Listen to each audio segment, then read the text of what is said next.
أعوذ بالله من الشيطان الرجيم بسم الله الرحمن الرحيم وجعلنا بينهم وبين القرى التي باركنا فيها قرى ظاهرة وقدرنا فيها السير سيروا فيها ليالي وأياما آمنين صدقت يا رب العالمين.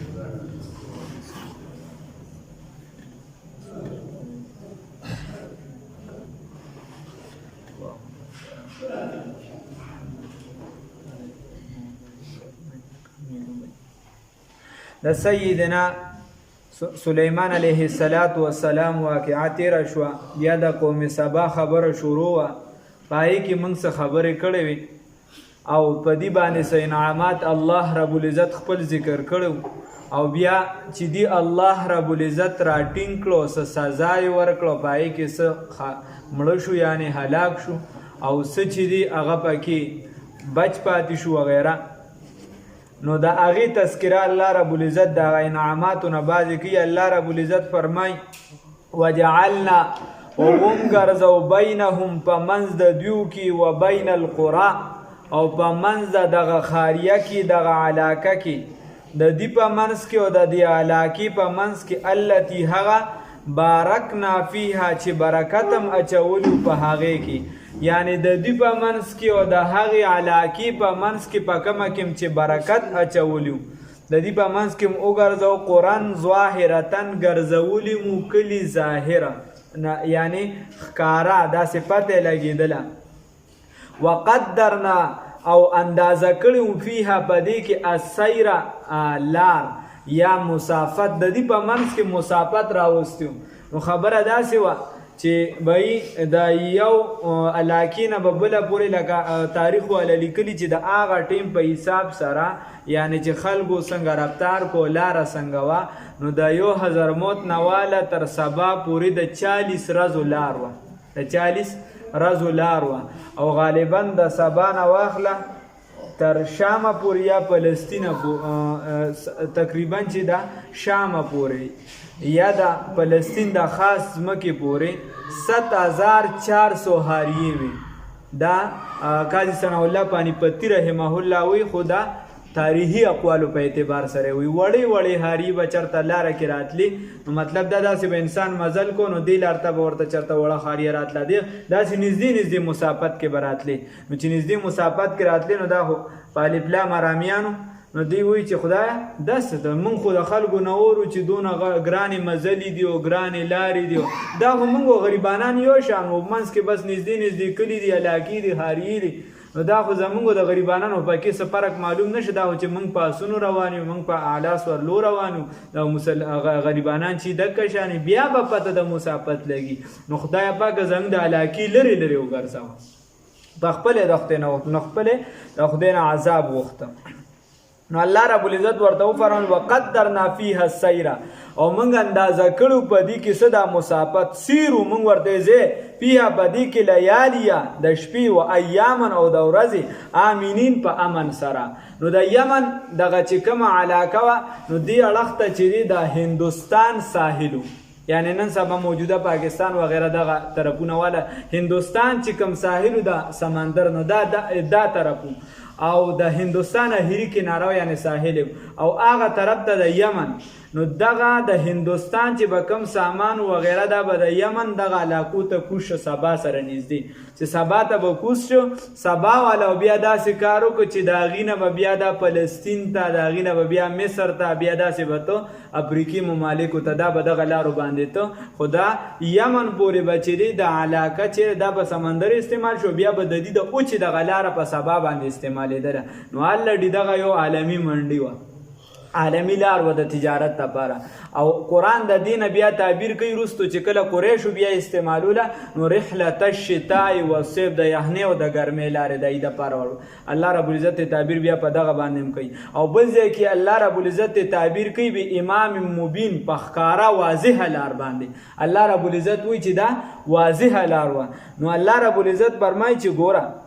نو اوس دی به داسې کار وکړو چې وایي دلته نه هندوستان نه به سامان لاړو د یمن په دغه ځای باندې به کوز شو دا به هم ټول د دې په لارو نو دغه هم دې ته پیدا بیا به چې د هغې طرفه د مصر نه یو ځای بل ځای نه مال تجارت راته نو هغه به هم په دې باندې نو هغه به هم دې ته پیدا و به هم په دې باندې هندوستان ته راته نو الله رب العزت ورته وایي چې موږ دله د امن ګرځولي وو دغه لارې هم دله جوړې کړې موږ درته چې په دې باندې په امن باندې ځې فقالو دی وویل ربنا ای رب زمونږ باعد بین اسفارنا جداوالی راولا زمونږ په دې سفر کې زمونږ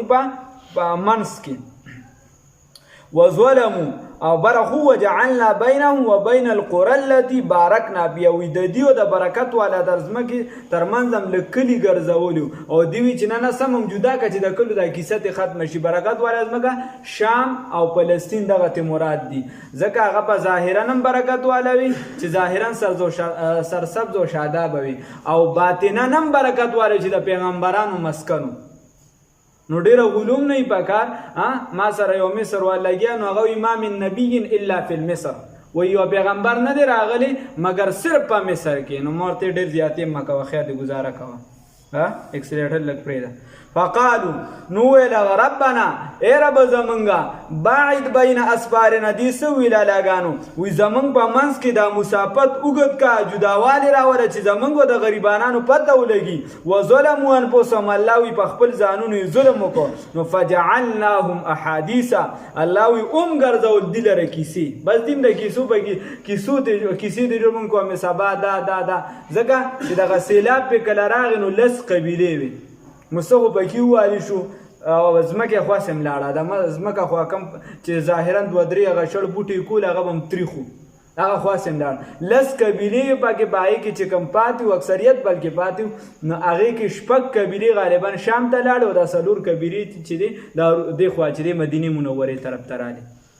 نو الله وی فجعلناهم بسوم ګرځول دي لره احادیثه کیسې کهانه ومزقناهم او منتشرم کړ دي لره کل ممزق په پوره منتشر کولو سره ان فی ذلک یقینا پدې کې لآیات نشانی دي لكل صبار شکور دا هر صابر شکر گزار د لپاره صبر کوونکی د لپاره او شکر گزار د لپاره پدې کې نه خېدي دیک ته د انسان سوچ کوي چې بھائی الله رب العزت د الله د نعمتونو درکړي دي نو د دې شکر ادا کول پکار دي په خپل به د خدای نه غواړي چې خدای د لمن او سلوا درکړي ته چې زما باطنګړو تاړه شوی دي خدای د لمن او سلوا درکړي ته زما پیازو تاړه شوی دي نه په دغه د خدای شکر ادا کوو الله وی ولقد صدق او یقینا رښتیا شو علیهم بدیو باندې یا رښتیا ک علیهم بدیو باندې ابلیس او شیطان ظنه هغه ګمان خپل شیطان څه ګمان کړو چې کله د انسان دا ډانچه تیاره شو نو سر طرف ته بتو خپو طرف ته بتو زمازه بابا کې کمزې نو بیا چې د سپګمو کته پکې او د مخلی دا طرف وکړو او زمالار پکې پیدا شو ښا پدې به ورزم ویدن نه به وسوسه اچوم نو الله رب العزت فرمایي چې ګوره او بیا به د خلق پدې وسوسه گمراه کوم نو الله رب العزت وی چې هغه خبر هغه کړي وا هغه یې دی په ځان باندې رښتیا کړ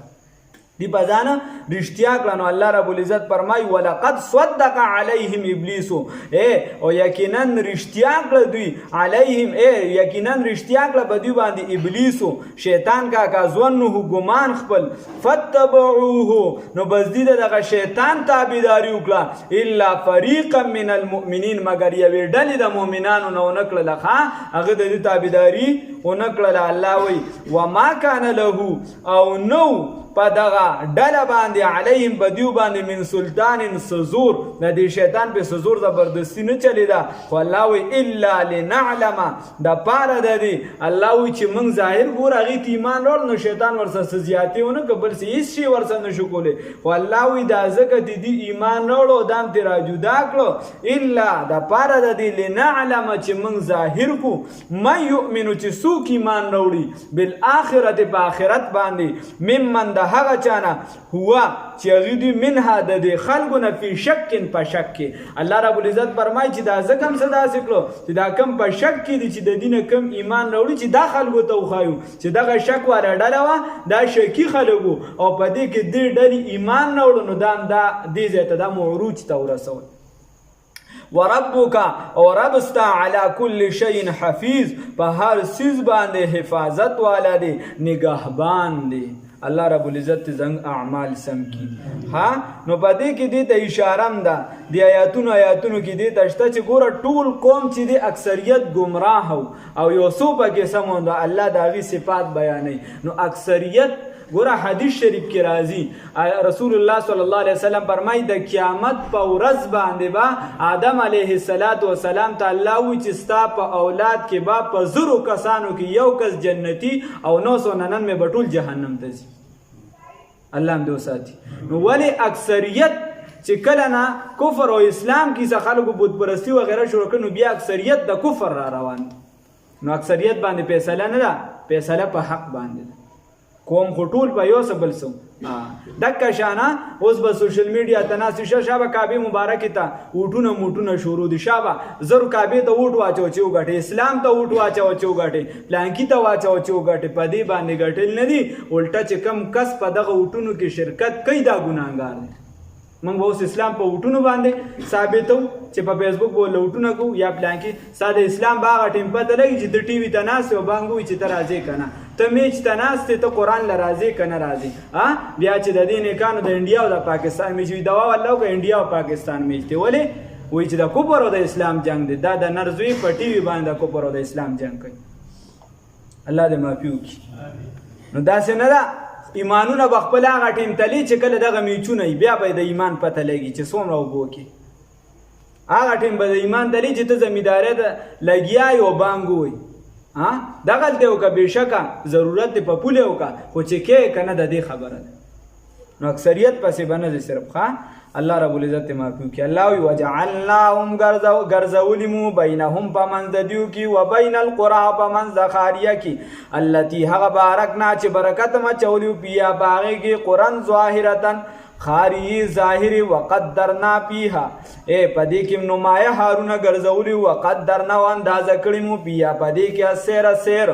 مزل سیرو موږ ورته ځې سفر کوي پیها پدې کې لیالي د شپې و ایامن او د ورځې امنین په امن سره نو معلومه ده شوه چې امن ډېر ضروري ده تجارت د هر څیز لپاره چې امن نه وي نو که ملک ته ډېر ښه یا به رسته رځه په خرابېدو ځي فقالو وویل دي ربنا ای رب زمونږ باعد بین جداوالی راوله په میان زمونږ کې په میان د اسپارنا زمونږ د سفرونو کې زمونږ د فاصلو کې وظلمو انفسهم الله وایي دي ظلم وکړو په خپلو ځانونو باندې فجعلناهم نو ګرځول دوی لره احادیثه کیسې او کهانیانې بس دا کیسې پاري نه شوه ومزقناهم کل ممزق او منتشر هم کړو په پوره منتشر کولو سره نو چې قوم منتشر شي بیړۍ غرقه شوه او چې قوم په یو څیز باندې راجمع وي د دې اتحاد وي اتفاق وي نو بیا کیسه سمه ده منتشر شو چې منتشر شو بس هلاک شو اندکه شان کورم کم کور کې چې انتشار راشي یا تباه شه ان فی ذلک یقینا مشر هغه چې خپل کور جوړښت وساتي دغه نر دی ان فی ذلک یقینا پدې کې لآیات نشانی دي لكل صبار د هر صبر کوونکي د پاره شکور او د شکر ادا کوونکي د پاره الله توفیق راکړي ولقد صدق یقینا رښتیا شعلهم بدیو باندې ابلیسو یا او یقینا رښتیا بدی باندې شیطان ظنه اګمان خپل پتبعوه نو بس دی تابعداري وکړه الا فریقا مگر یوی ډلې من المؤمنین د مؤمنانو نه وما کان له او نو په دغه ډله باندې او نو د دغه ډلې دپاره علیهم بدیو باندې من سلطان څه زور زبردستی الا مگر لنعلم دپاره دی چې موږ ظاهر کو جدا کو من هغه څوک یؤمنو چې ایمان نه وړي بالآخرت په آخرت باندې ممن د هغه چې څوک ایمان نه وړي په آخرت باندې ممن د هغه چا نه هو چې هغوی منها د دیونه فی شک په شک کې وربک او رب ستا علی کل شین په هر څه باندې حفیظ حفاظت کوونکی دی الله رب العزت په هر څیز باندې نگهبان